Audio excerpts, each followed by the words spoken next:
আপনি কি Facebook profile অথবা ফেসবুক পেজ ইউজ করেন? ফেসবুক পেজ অথবা ফেসবুক প্রোফাইল ইউজ করে থাকেন, আপনার ফেসবুক পেজে যদি ওয়ার্নিং আসে, আপনার শখের ফেসবুক প্রোফাইল কিন্তু আপনি অথবা শখের ফেসবুক পেজ আপনি হারাতে পারেন।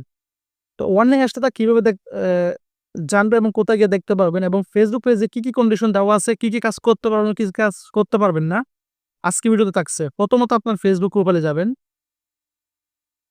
ফেসবুক আসার পরে প্রোফাইলে ক্লিক করবেন। প্রোফাইলে ক্লিক করার পরে প্রোফাইল নেমের উপর ক্লিক করবেন। প্রোফাইল নেমের উপর ক্লিক করার পরে 3 ডটে ক্লিক করবেন।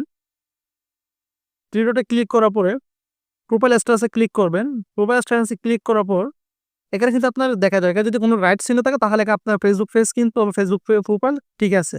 মানে কোনো প্রবলেম নেই। এখানে কোনো কিছু যদি রেখা আসে, রাইট চিহ্ন আসে অথবা যদি এখানে যদি রেড লেখা কোনো কিছু আসে, তাহলে এটা এখানে বুঝতে পারবেন যে এখানে কি জন্য আপনার যে ওয়ার্নিংটা দিছে বা কি জন্য স্ট্রাইক দিছে এটা।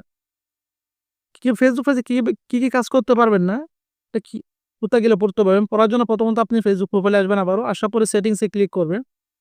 সেটিংসে ক্লিক করার পরে একটু নিচে আসবেন। নিচে আসার পরে দেখেন কমিউনিটি স্ট্যান্ডার্ড নামে অপশন আছে, এখানে ক্লিক করবেন। এখানে ক্লিক করার পরে আপনার ফেসবুকে যত ফেসবুক পেজে আপনি কি কাজ করতে হবে সবগুলো কিন্তু আপনি এখানে কিন্তু পড়ে নিতে পারবেন। যারা এখানে ইংরেজিও আসবে, ইংরেজি আসলে তারা ইংরেজি পড়তে পারবেন না, তারা যে ভাষা অপশনে এটা ল্যাঙ্গুয়েজ লেখা আসবে, ইংলিশে হলে ল্যাঙ্গুয়েজে ক্লিক করে এখান থেকে আপনার যে বাংলাটা সিলেক্ট করে দিবেন। বাংলাটা সিলেক্ট করে দিলে কিন্তু এখানে বাংলা হয়ে যাবে। এরকম বাংলা হয়ে গেলে আপনারা সুন্দর পড়ে নিবেন। সবাই ভালো থাকবেন, সুস্থ থাকবেন। আল্লাহ হাফেজ।